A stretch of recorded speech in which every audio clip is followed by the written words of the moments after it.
Dead, no? Sa mga ambahanon nga atong ginkanta. Kung ano nga klase nga Dios no nga aton nga ginahalagan. Kung anong klase nga Dios ang nagluwas sa aton, kung ano nga klase sang Dios. No? Nga ining kalibutan ni ara. Supposed to be all of us should recognize kung sino kung ano ni klase nga Dios. No? But ang masubok na kamaturan is that many of the people, no, nga hindi lang yung sa aton yung panaglusubok, but people in general, even halin pa sa una, do not know who this God is. Ano ang masarangan sa sinay nga Diyos. No? And there are many theories about sa Diyos. No? And even ang iban nagatudlo na may Diyos sa duta, may Diyos sa tubig, may Diyos dito sa mountains, may Diyos dito sa kung diin-diin. So, para sila, daw wala gid sa isa ka one supreme being nga amo ning nagakontrolar sa tanan. And even the minute activity nga aton ginagubra. Kung ano man ka mundane, ano ka simple sa nga aton nga mga ginaubra, ang Diyos na gina-present sa Biblia is He is the God who controls everything. Wala sa mga bagay-bagay nga natabo, kag matabo, or nagakatabo, kag matabo pa in the future, nga ang Diyos wala kabalo. Ina ka na nasulod sa iyang pagkasoberano. Because the reality is that our God is the God who reigns. Even sa tion sang mga bagay-bagay nga daw kabudlay din, i-conceive sa aton nga mind. Pagkabay pa, as we study these chapters, no, chapters 9 and 10, we will be moved to trust in our God, to trust in His Word, and to trust in His Word sa aton kabuhi, kag sa kabuhi sa mga tao nga sa aton palibot. Kabay nung hindi magatudlo sa aton to really believe in the Word of God and in His Word ang iya ng mga ginaubra sa kada adlaw.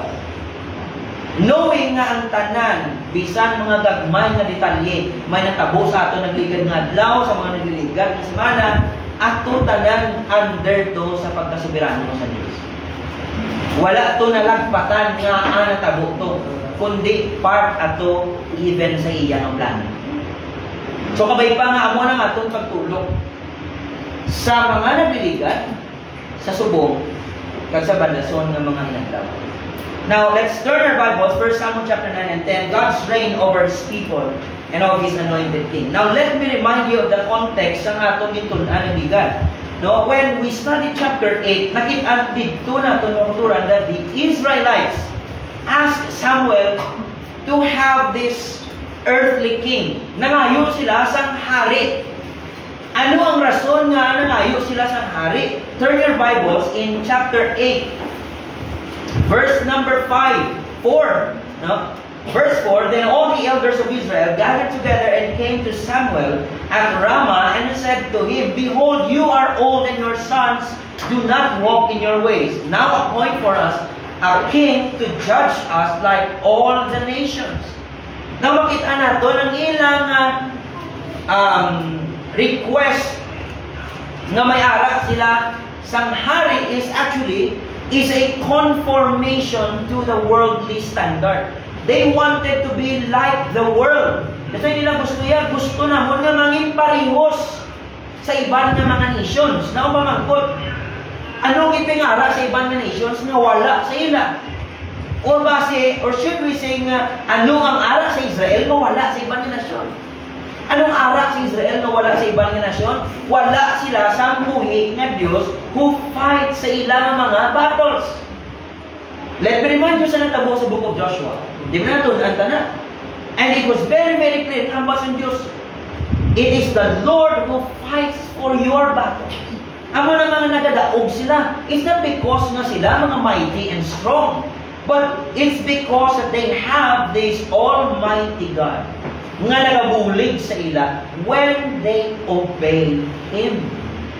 Bisan ano pa sila kadamo, kung mag-disobey sila sa Diyos, even in gamay nga lugar in ang AI, napirdi sila. 36 ang napatay sila, pero napirdi nila ang Jericho. Pero wala sila ng pagigaway. They just shouted, na masinggit lang mo, kayo mo nang hambal sa Diyos. So when they obey God, maging victorious sila. Kung mag-disobey sila, they will lose. No? Mapirdi sila. Kag diri mga kauturan, sa chapter 8, nangayo sila sa hari. That was a conformation to the world. Kag hindi lang mo sila, ang ila request na kapakita na they wanted to be like the world. Kag wala po sila, kapakita man sa nila dissatisfaction with God. They are not satisfied with God. That is why, no, ang ni sang Diyos dira sa verse number 7, and the Lord said sa chapter 8, the Lord said to Samuel, obey the voice of the people in all that they say to you, for they have not rejected you, Samuel, but they have rejected me from being king over them. Ano sila sa Diyos? Sila gusto sa Diyos, gusto sila ng tao who will be with them and who will fight with them. Hindi sila gusto sa Diyos nga wala sila ginabala sa Diyos. Okay, abi, pag-train ka mo, dapat ka mo mag-train how? Paano magbuno, paano maglabo, paano maggamit sa shield nyo, paano magsakay sa kabayo. Puro lang ka mo tulog, kakaon, wala ka mo ka-train na. Boss, kayo may pakikaway. Wala sila ginabala sa Diyos. Kay gusto sang Diyos ng iya katawan will trust in Him. Magsalig sa iya. Kaya mo na gusto sila maging kaangay sa ibang nasyon. And it displays their dissatisfaction with God. Hindi sila satisfied sa Diyos as King over them. Kapilagi na yung sulit-sulit 3 times. Ang basa ng Diyos, obey their voice. Obey their voice. And now that's the very context. Pagkatun natin sa chapter 9 and 10, ipakita kung ano ni klase ng king ang ilang pili. Kaya ba sa Diyos kay Samuel, obey their voice. Gusto sila sa hari? Okay, sige. Yatag tayo. Now let's go to chapter 9. Chapter 9 and chapter 10. Na kung masahon mo yung sulit-sulit, mabaka ang detalye, pinapresent it si Saul kung ano siya klase. But I want you to see, hindi lang niya ining chosen king sang tao, kundi lang tao natin ining Diyos nga nakakontrol sa tanan ng events.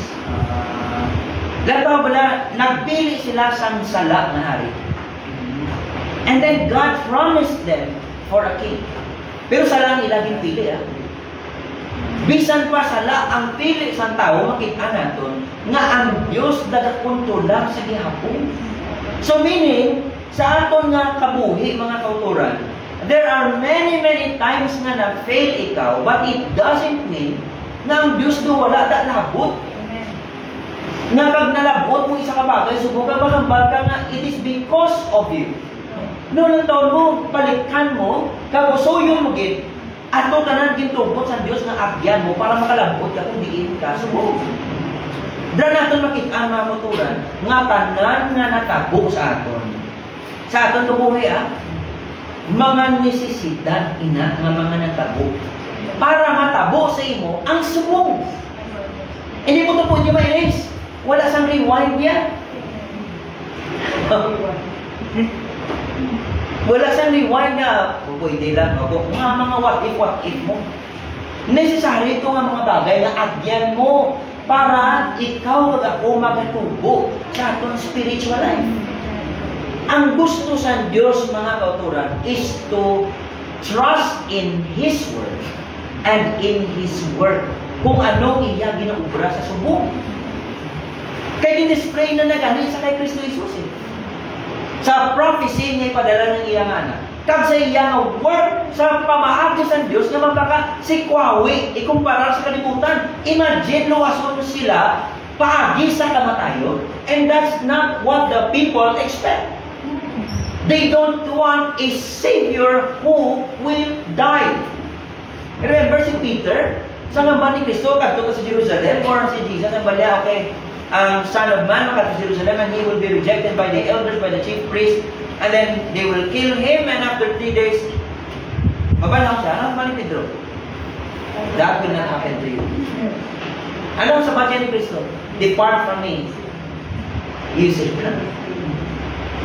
naging-rebuke ni Jesus. Si Pedro, wala siya ganigin comment ni Kristo. Bo, grabe, gina-galing pagpanangga sa akong Peter. Hindi mo ipagaling gusto nga mapatay. No. Ang ni Kristo, hindi ako na yung kaubuton sa Diyos. Ang kaubuton sa Diyos is that I will go through this suffering and I will be killed.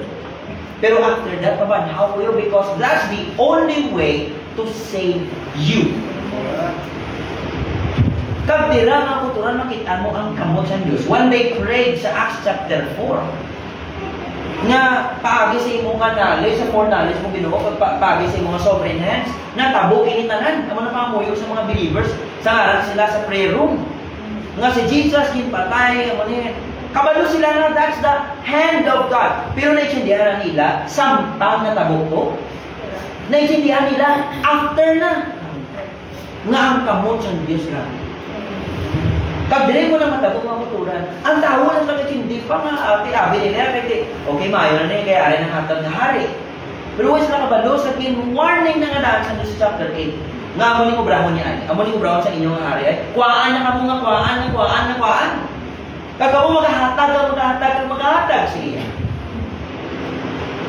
That is the danger when God grants our sinful desire.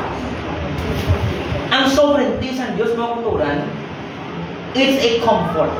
Nga ang Diyos lang ang kunturan sa kanan, comfort din na yan. Pero isa makahaladlukan na. What if tugutan sa Diyos ang madagdag? What if tugutan sa Diyos nga makaobra ka sa sala, kag mahulian ka, kag pati mo pamilya? What if pasugtan ka sa Diyos sa imo gusto, kag makaangkon ka sa kahulianan? Kaya wala ka nakaobra sa sinang bagay, it's because of God's restraining grace. Na wala ka niya gintugutan. Remember si Abimelech? Wala niya gintandog. No? Si Sarah, ano ba sa Diyos? Oh, yes, I've seen sa imo nga harya, but ako to yung nag-withhold sa imo. Para mo siya pagtandogon. No? So makita mo na, even sa mga earthly affairs, mga simple incidents, events sa kabuhitan, kitanta nga ang Diyos tugatulutan. No? Now, let's look at God's all-controlling activity. Chapter 9, verses 1 to 14. Chapter 9, verses 1 to 14. Even ang background ni Saul, part ina sa gahom sa Diyos sa pagkontrol, kung diin siya nga tribo, kung kasi siya nga nanay, tatay, ano ang estado sa iya nga kabuhi. Inatanan part sang controlling activity sang Diyos. But when you read that, una, hindi ang Diyos da. Pero may sindihan mo na karon nga ang Diyos ina. As the story goes on, makita mo daan ang present sa background ni Saul. There was a man of Benjamin whose name was Kish, the son of Abiel, the son of Zeror, the son of Bechorath, son of Aphiah, a Benjamite, a man of wealth. And he had a son whose name was Saul, a handsome young man. There was not a man among the people of Israel more handsome than he. From his shoulders upward, he was taller than any of the people. Hindi ka gwapo, hindi nga taas ba? Ako na yung lalaki nga gina-aspire sa halos na. So, di ko ng taon mo, ang tawon, di ba lang ba nila, give us a kid. Nahambal sa Diyos kay Samuel, obey their voice. Di rin makita mo, siyempre kabalo kita that God will choose Saul to be the king. Because that's what the people wanted. Nga may kwarta, gwapo, taas, ilan ay gusto. No? This is their choice. Ilan na gusto. Pero again, makita mo nga ang Diyos, even sa sininga situation, wala pa talaga kapili, pero makita mo niya that they chose Saul by lot. Nagpili sila yan. They cast their votes. Meaning, hindi niya ginpatulon sa sila, o arya, mo nang ginpilit ko para sa inyo, no? Ila, ginpilit. No? He was a handsome young man. May kwarta. There was not a man among the people of Israel more handsome than he. Kita mo ganyan pa sa iya ang physical appearance. Ang iya status. No? Kaya mo ginapalakihan ang gusto sa Diyos. Kaya pagpili niya sa kay David, we know the story. Ano ang basa ng Diyos sa kay Samuel? Man looks on the outward, but God looks on the inward. Sulit yan. Ang i-present niya sa kay Saul, puro physical. Wapo, tahong, kag may kwarta. Because that's what the people wanted. No? Pero gusto sa hari, ano, tagi-matay. Ngayon ka ni Guru Katana, magkakuha siyang espada. Ari, dako, basta dako ilawas, kaya di ganun, no? But ang point is that, si Saul ang may gusto sa tao. No? Ang iyang background, ang iyang disappearance ng donkey is part of God's controlling activity. Nadula ang mga donkey sa iyang amay. Ano ginubra sa iyang papa na si Kish? Verse 3. The donkeys of Kish, Saul's father-in-law. So Kish said to Saul, his son, take one of the young men with you, arise, go and look for the donkeys. Pangitaan nyo itong nadula nato ng mga donkeys. Take ko ng taon mo na, baka ito simple ko na ng mga affairs sa kabuhi. Pero part ina sa pag-control sa Diyos ang sitwasyon. No? Pero, manablasang tagabasa na dira, doon hindi mo makita ng kamot sa Diyos. Pero kung basahan ko na backward ka ron, okay. Ang Diyos is great. Tanan nag-orchestrate sa tanan. Sa tanan ng mga event, wala, lagpat. Para lang matabo ang gusto niya na gusto niya tawan. They wanted a king that is like them. You know? But the disappearance of donkeys is part of God's controlling activity. Kung diin sila nagpakalabot sa hill countries ng Ephraim, sa land of Shalisha, pero why hindi nila nakitaan? And they passed through the land of Benjamin but did not find them. That's part again sa God's controlling activity. Verses 5 to 10.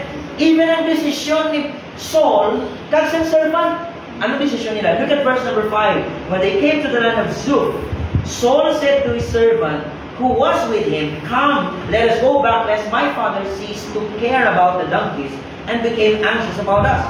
Pero nag-disagree niya nga servant, hindi. No, may kilala ko din, may nabalaan ko din. There's a man of God, o lang tawa. Nga nagsulot na yan sa mind sa servant na may man of God. Siyempre si Samuel, kilala. Yes. Diba ang description siya sa chapter 4, not one of his word fell, or not one of his word na wala na came to pass. Kay pulong sa Diyos ang ginambal ni Samuel. So Samuel, kilala. No? Kilala siya.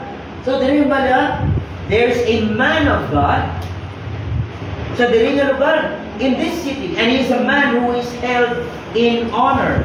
All that he says comes true na tabla. Okay, wala na one of his word failed.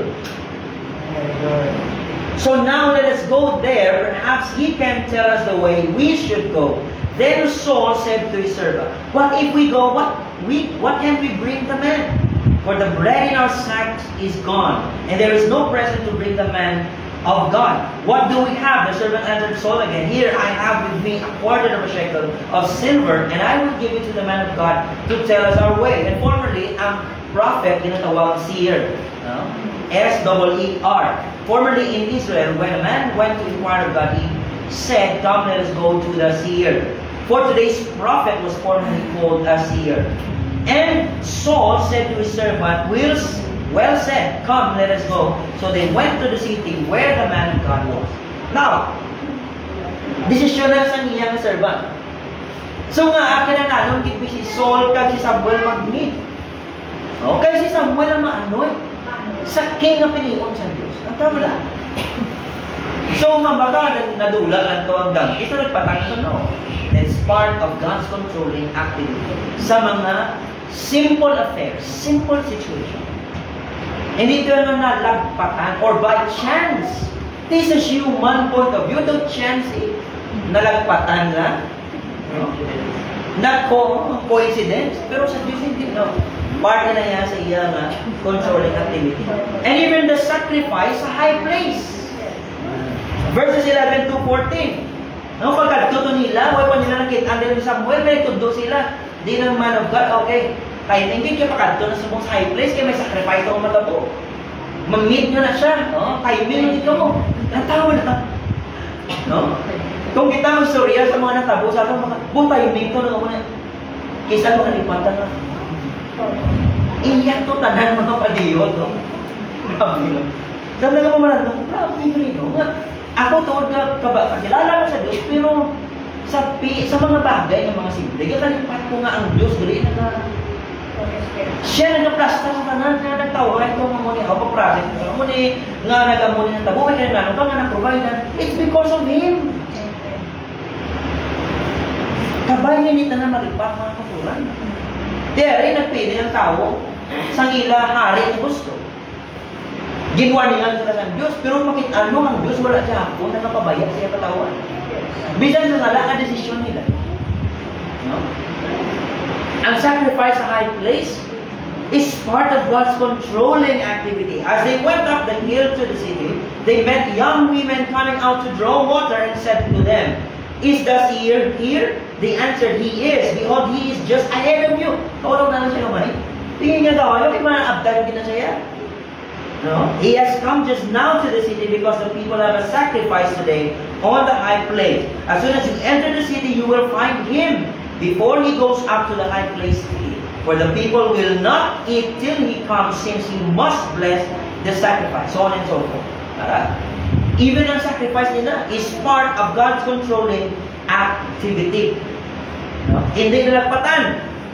And second point, no? In verses 15 to 27, God's appointed day. No? So, makita mo din nga, okay, ang Diyos give niya nagakontrolar. Nga, look at verse 15. Now the day before Saul came. The day before siya, anong hambas ng Diyos kay Samuel? Ang tawa, the Lord had revealed to Samuel. Verse 16, tomorrow about this time, I will send to you a man from the land of Benjamin, and you shall anoint him to be prince over my people Israel. He shall save my people from the hand of the Philistines, for I have seen my people because their cry has come to me. Wala pa nadula ang donkeys, ginambala na sa Diyos si Samuel, may ipadala ko din ng lalaki boss. You shall anoint him to be the king of my people, because he shall save my people. Ang tawa. Nga apelion sa Diyos si Samuel. Si Saul. Para luwason niya ang katawan sa Diyos from the hand of the Philistines. Deliverance. Ang rason naman sa Diyos because their cry ng tabla, kaklano kayo manuturan. Ang walang obrahon dapat ni Saul.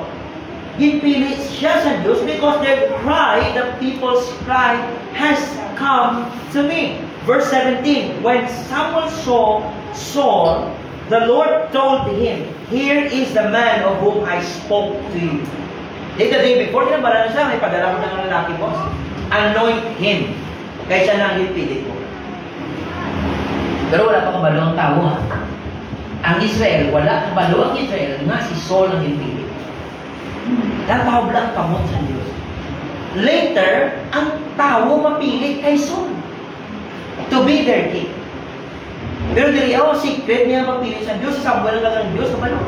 Kag si Saul, he shall save my people. And then about niya, here is the man of whom I spoke to you. Here is who shall restrain my people.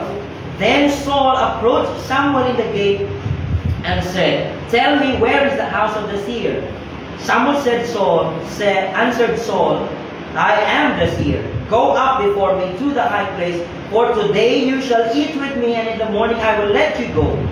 Even ang ina ng mga bagay-bagay, ining appointed day sa Diyos. wala pa sa kaabot, yung warning agin ng balalan ng Diyos sa Samuel. May padala ko ka. Amo ni adlaw, amo ni magkaratabo. No? Ang instruction sa Diyos sa kay Samuel, no? May ipadala ko dira nga lalaki from the land of Benjamin. And then verse 8 and 21, even ang conversation sa propeta ng Samuel kag si Saul, that the appointed day na amo nang istoryahan nila. Amo nang magkaratabo. Verse 19, Samuel answered Saul, I am this here, go up before me. Dito kay makaunta, and in the morning I will let you go and will tell you all that is on your mind. Nataw lang ba ni Samuel, ha? I will let you go and I will tell you all that is on your mind. Wala lang ba sa Samuel, I will tell you what God said. I will tell you all that is on your mind.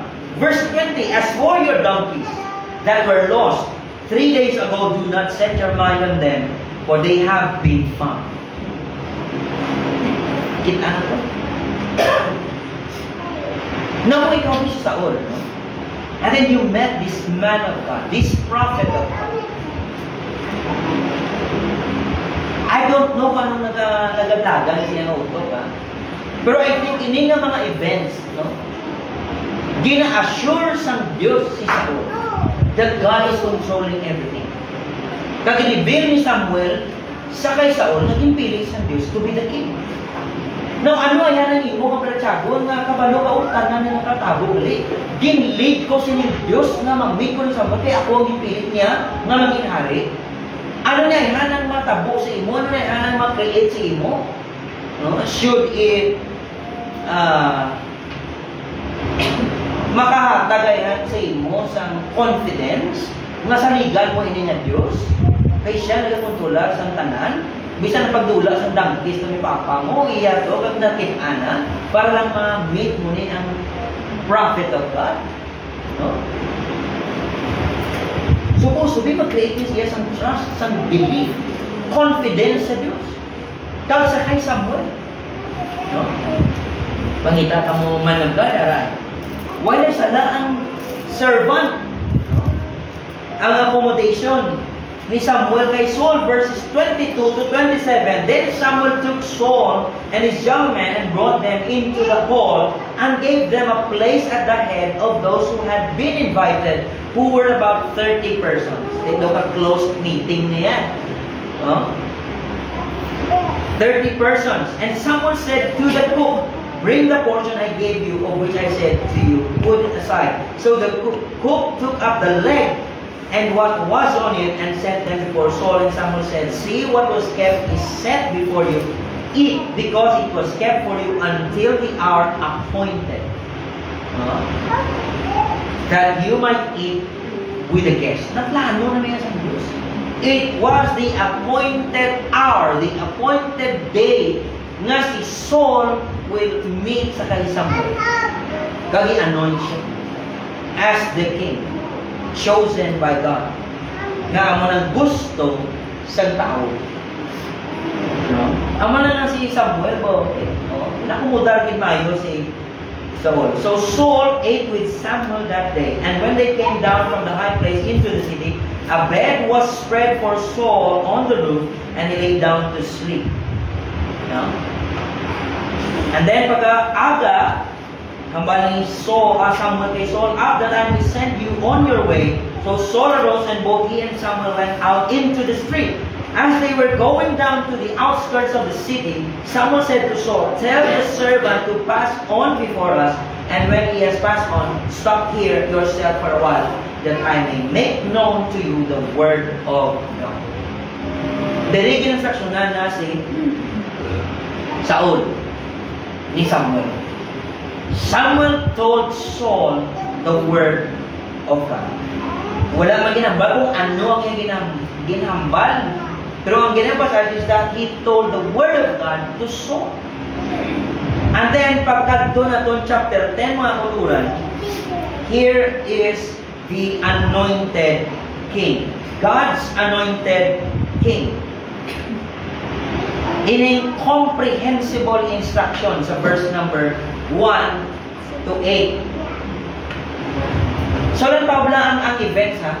Mamakado katasig. Ang pag-control sa Diyos ang tanan ng mga scenarios, tanan ng mga events to.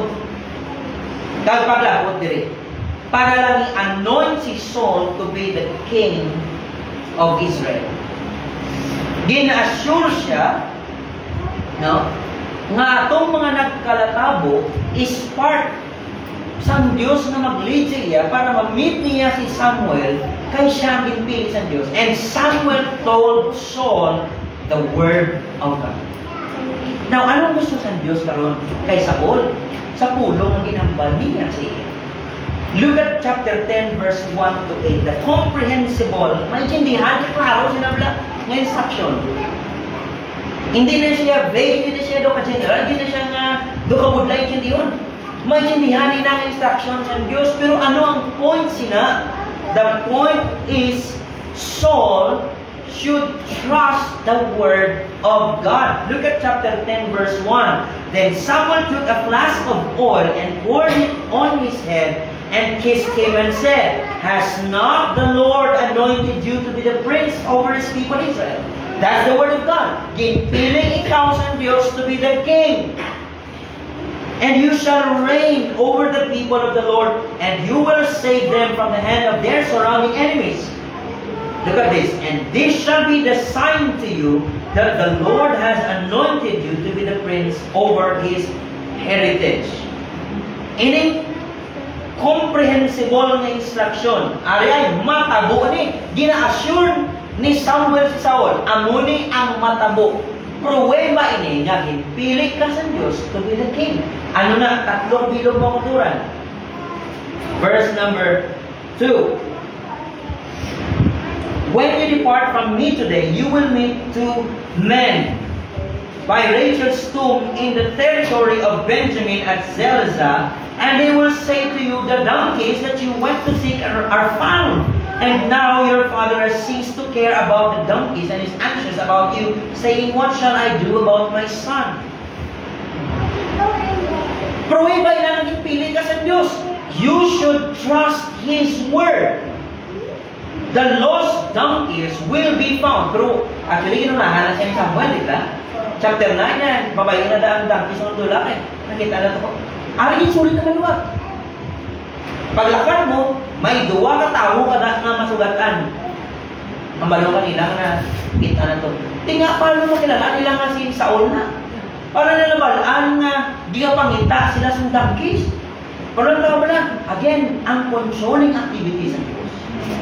It is God na nag-orchestrate sa sini ng mga kitabo. Si Saul, hindi nakabalo. Pero anong gusto sa Diyos i-develop siya? To trust in the very word of God. Because He will be the king. Remember, sa Deuteronomy chapter 17, chapter 18, anong ara dapat sa hari? The word of God. May copy siya dapat sa law. That he may learn to obey the word of God. Yan yung ginaamatapan sa Diyos nga magtubo ang confidence ni Saul sa word sa Diyos. Ginabalan siya ni Samuel, the word of God. Nga ito naglatabo tangan that he will be the prince, the king, who will save God's people from their enemies. Kagdiri ang ba ni Samuel ay maling pamatubo na ang naging piling kasi ng Diyos. The lost donkeys will be found.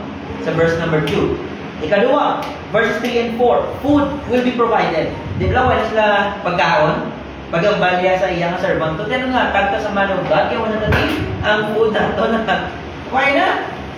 Kwarta na ito galing kinatag sa servant, kaya mayroon ako din dala.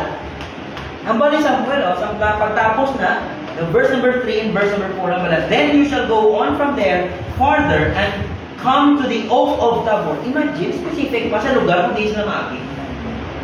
Kung mag-aagi sila sa lain ng lugar, iwait siguro ang tawag mo. Pero kabalo si ang Diyos o di ka maagi, then you will meet that person or this person. Verse 3. No? 3 men going up to God at Bethel will meet you there. One carrying 3 young goats, another carrying 3 loaves of bread, and another carrying a skin of wine. Verse 4, and they will greet you and give you 2 loaves of bread, which you shall accept from their hand. Food will be provided. Again, proof na that you are chosen by God to be the king. Ikatatlo, verse number 5. After that you shall come to Gibeah Elohim, where there is a garrison of the Philistines, and there, as soon as you come to the city, you will meet a group of prophets coming down from the high place with harp, tambourine, flute, and lyre before them, prophesying. Verse 6, then the Spirit of the Lord will rush upon you, and you will prophesy with them, and be turned into another man. Prophesying will be experienced. Ang basa Diyos, you will prophesy. Pagtapos sila magkwalok ng pagkaon, kadto mo dito may masugatan na mo group of prophets, and then you will prophesy. Prophesying will be experienced. Amo ng tatlo nga pruweba para ipaikindi kay Saul nga gipili siya sa Diyos. And then sa verse number 7 and 8, nantawa, gusto ni Samuel, gusto ng Diyos nga si Saul will trust God's word. Ginabalan sa instruction. Trust that because what matabukin na or karon matabuk siya. Ikadua, to obey the word of God. Verse 7 and 8. Now when these signs meet you, do what your hand finds to do, for God is with you. You obey Him. Kaya ikaw yung pili. Simple. You trust His word and you obey Him. Tapos na hindi.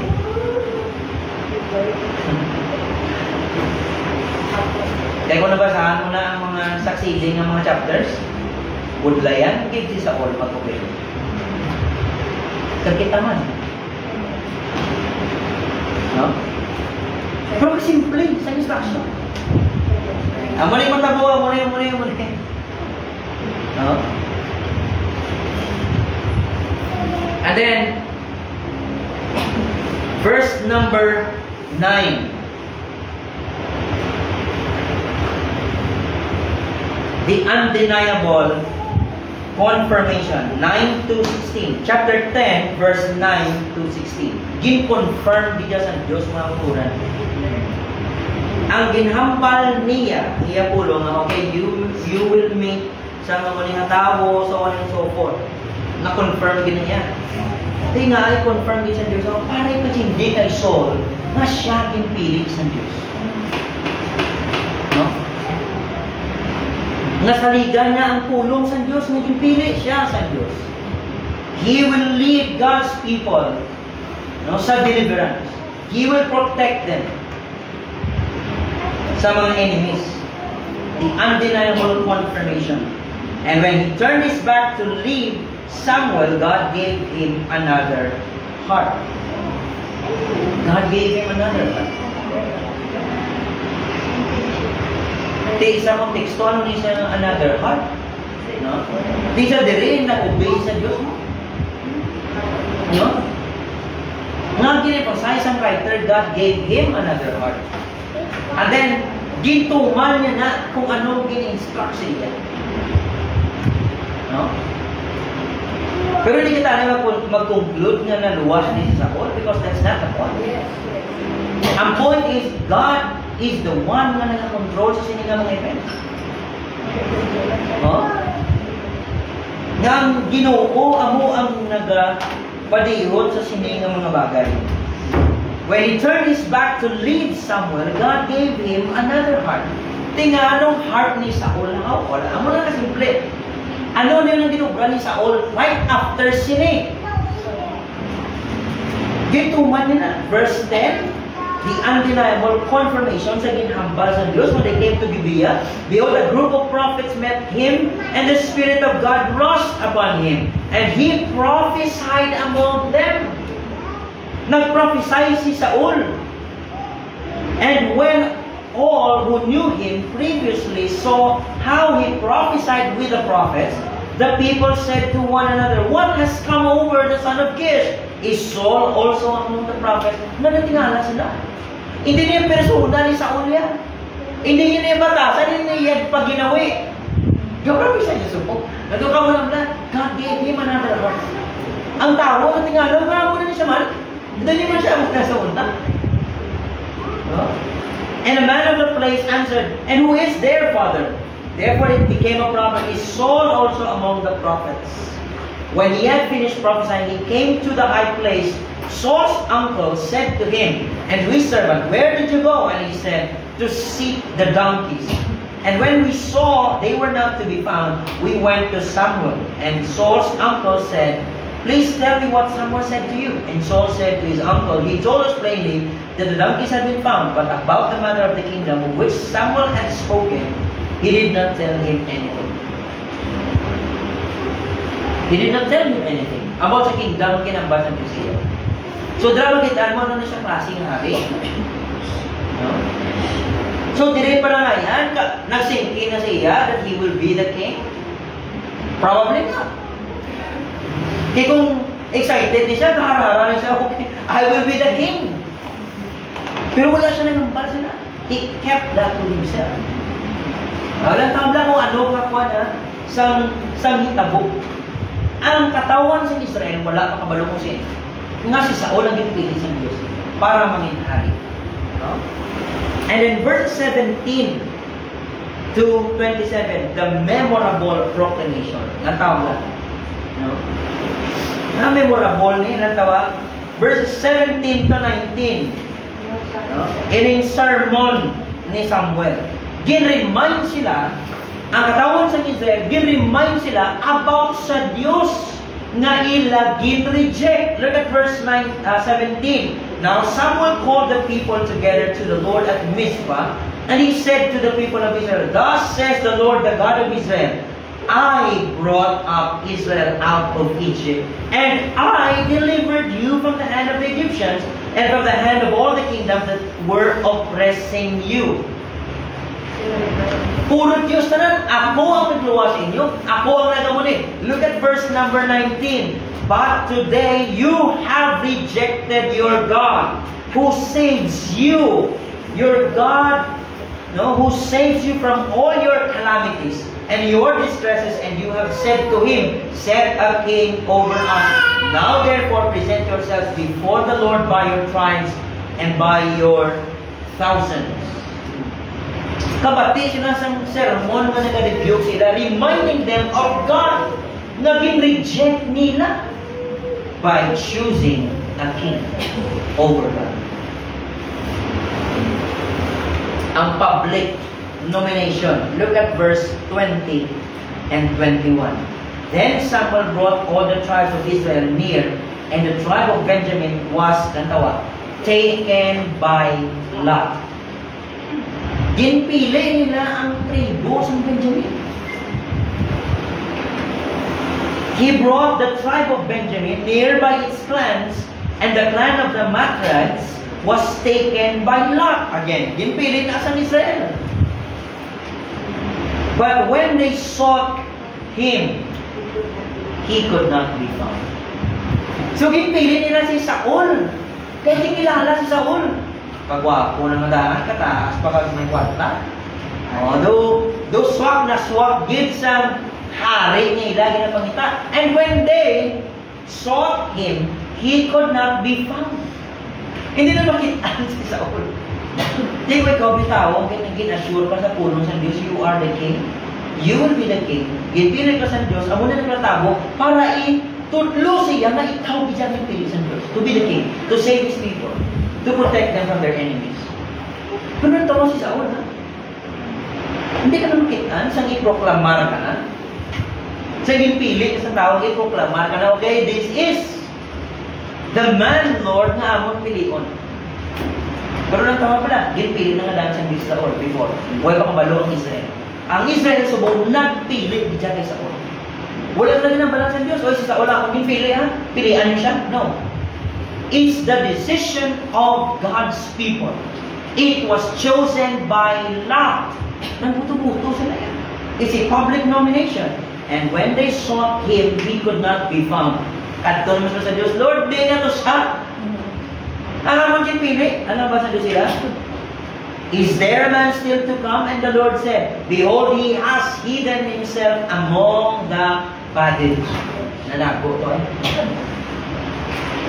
Pangitaan itong hari.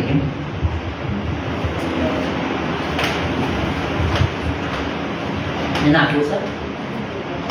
Napalangkot nga.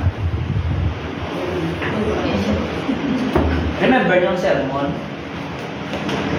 Ang Diyos ang nagpili sa inyo, ang Diyos ang gawa sa inyo, and now, gin-reject niyo siya. Si Saul kabaluyan ay butang sa Diyos niya, hindi out of God's love and sa Israel, kundi out of anger. Because they have rejected God. Ikaw man nakabati ka sa to. Pero before sa niya, ginassure sa Diyos si Saul. Sa tanan ng mga events na naglatabo, siya bitagay ng sa Diyos. Nagama sa Diyos, you will save my people. Nga dapat siya mag-trust, magsalig sa kulong sa Diyos at magtuman. Amo lang dapat yung rawon. Regardless kung ano pa maglatabo in the future, dapat siya magsalig sa kulong sa Diyos. Pero dire sa present siya sa tao, he could not be found, so they sought him, and they found him. Verse 23, they ran and took him from there. Lahay mo ngayon memorable proclamation naman natagpo sa imo. Pinangita sa tao, kaya gingguhin ko sa tao, Lord, narin na siya. They took him from there, and when he stood among the people, he was taller than any of the people, from his shoulders upward. Nga mo na dyan, parang piniprecise na. Ang physical appearance. Because tao ang pili. This is the king whom they wanted. Hindi niya choice ng Diyos. This is the choice of the people. Aray. Ang walang pinaka-best na mapili, tao mo manago ito yan. Dapat siya ganit. I-proclamar siya, manago pa siya. Hindi mo siya excited to rule nga. Huwag siya ni excitement na mag-reveal siya nga tito. Na ako ulit yung pilit sa Diyos, kinsali sa Diyos ang kingdom niya. Wala. O, di mo na pinaka-best na mapili. That's the king. Ano ang bali Samuel sa ilan? Awkward presentation to, kaya tinanago siya. 24. The joyful approbation. They received them, like him. And someone said to all the people, do you see him whom the Lord has chosen? There is none like him among all the people. And all the people shouted, long live the king. Eh, muna yung pili nila. They accepted him. Ilipay sila. They shouted, long live the king. But here's the serious admonition from Samuel. Samuel reminded them sa mga rights and the duties of the king. Verse 25. Samuel told the people the rights and the duties of the kingship, and he wrote them in a book and laid it up before the Lord. Then Samuel sent all the people away, each one to his home. Ang admonition, reminding all of them some duties and responsibilities ng hari. Diba chapter 8 ang mga ginambal sa Diyos?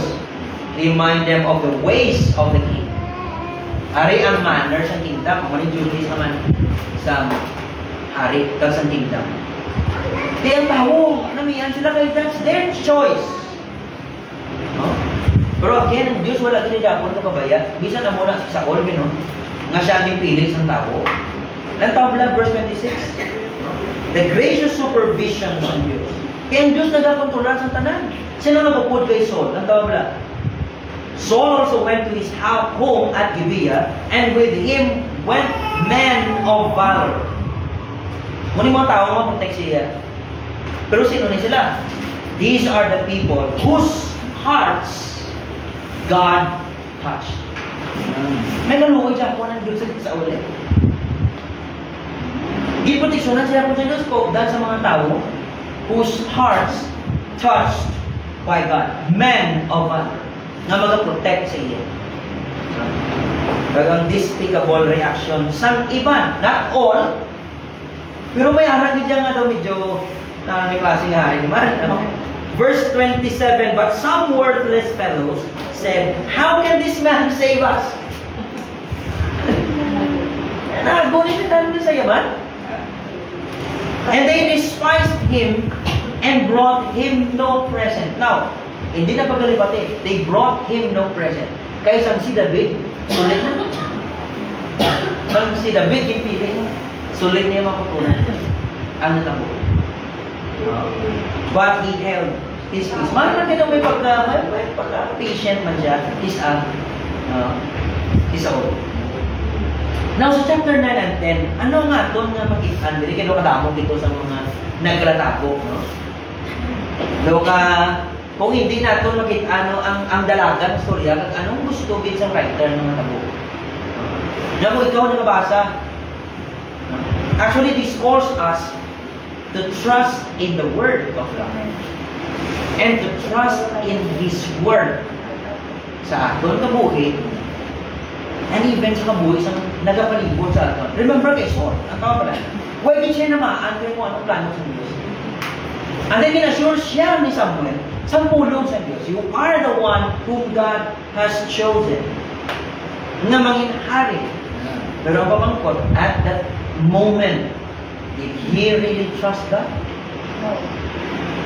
Doon nga reluctant siya. So may mabalaan, okay, ang tawag yung pili, ang hari yung pili nila is yung tao nga reluctant yung masalig sa Diyos. Again, let me remind you, Saul was a man na maging-pili sa tao to be their king. He is the people's choice, a man following his own heart than following God and His Word. But this calls us to trust in the Word of God and in His Word. Sa mga events doon nga nagkalatabo, sino pa pinsaligan mo ito? Diskarte ni Saul o ni Samuel? Ang ipakita ito tanan actually, ang Diyos na nagakontrola sa tanan. Nga nag-assure sa kay Saul sa iyang apulo, kaging-confirm pa ng tao lang. God wants Saul, kaya hindi lang si Saul, actually, pakikita, nga magsalig sa iyang apulo. Kag sa mga kinukras ng Diyos, siya nga nag-orchestrate sa tanan ng mga affairs natin, mga kautugan. Kamakita rin nga ang Diyos siya buhi.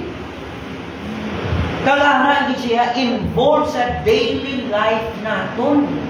Hindi lang yung during Sundays. Hindi lang po may problema. Kano?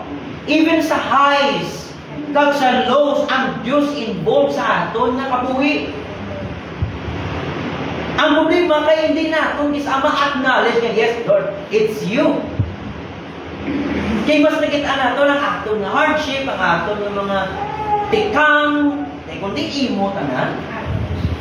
Lipat ka ng Diyos tanan, even ng mga small affairs, siya nagpapalimot. He is in control. Even ang pagkadula sa damkis, ingat po. Makitaan mga rin po. Para i-assure si Saul sa iyang ang pulong at sa iyang ang mga ginabuhat. And to be the king of Israel, ang unang dapat niya, ubrahon because he is the king who will lead the people of God. Imagine ang king wala katuo sa Diyos kag wala nagapati sa pulong sa Diyos. Ano matsyag mo sa katawan sa Diyos? Masalig mo sa layan sa Diyos kung matuo sa pulong? Hindi. It's like wala sa pastor. Ang pastor ay kuwali sa pulong sa Diyos. Wala matsyag na tekna magtuon sa pulong sa Diyos. Matsyag mo ma-develop sa mga kongregasyon nga magsalig sila sa Biblia, nga amoy nga libro nila pangimatyan kag ulaw bugtaw nga masahon. No. Di wala naman taharing ang ginapili sa buong, pero this calls again to trust in the Word of God and in His Word. Even sa mga utaran na daily life na ito, pagpilit na sa nabigal sa mga presidente ito, di tananta may bet man, di iban, wala nagdaw, iban nagdaong man ito. Pero at the end of the day, saligan mong pulong sa Diyos yan, that He reigns. Sino man ang araw sa posisyon, kingdoms rise and fall. But the truth remains that God is reigning over all. Imagine. Hindi ka rin magbuwasa mo lang ang kamaturan. May mga failures ka nga ma-encounter along the way, but notice and take note of this. God is the one nga nag-lead sa aton, nag-aubay sa aton, nag-agiya sa aton. Even sa tunga sa aton nga mga seemingly failings, mga failures pa. Why nagpabayaan Diyos na? Why siya nag-back out sa nabala ka na? No. Even sa laang ginpilit sa Israel, God is still working. Kaluwian niya pa galing sa ulbo, galing pa sa mga tao, men of valor, whose hearts touched by God. Kung tuntugin ang Diyos, bahala kung God. O imagine, nasala sa tao. Pero ginapakita nga ang Diyos concerned siya kung siya ang tawan. Ano ka ba na kay Saul? I have heard my people's cry. That's why ikaw pinili ko to save them. You will restrain my people. You will save them from their enemies. Di ano nang watcha kay Saul? Did he really believe that? Pag presensya ka, nanago siya. So again, mga kuturan, let us trust the Word of God and let us trust His work sa aton ng mga kabuhi. Hindi mo na nato mandasig-dasig at mapilit ang aton, pero just trust Him. Kaya siya yan nag-obra sa iya mo ito niya. Ang gusto ng Diyos, nasaligan mo siya, saligan na siya. Hindi sa aton diyo. His Word, not our wits. Hindi nga aton kaalan, hindi nga aton na diskarte. O diploma o diskarte, iyan ito na sa Diyos yan. Why ka sa una balo, pero nagpadayon ka, hindi kayo imo lang. Iyan ang tanan sa Diyos. Kaya kung ginkuha sa Diyos ang iyong bugay, mo ba siya nagpalay-palay na? Ba siya nagpuruntat ka? So, so forth. So, mga kuturan, let's trust His Word and His work sa aton ng mga kamuhi. Kaya ang munang nagkakadapat. Let's pray. Lord, salamat kayo. Dalayaw mo kasama mga kamuhi. Patawaran kita, Lord, sa mga kasalanan. In Jesus' name we pray. Amen.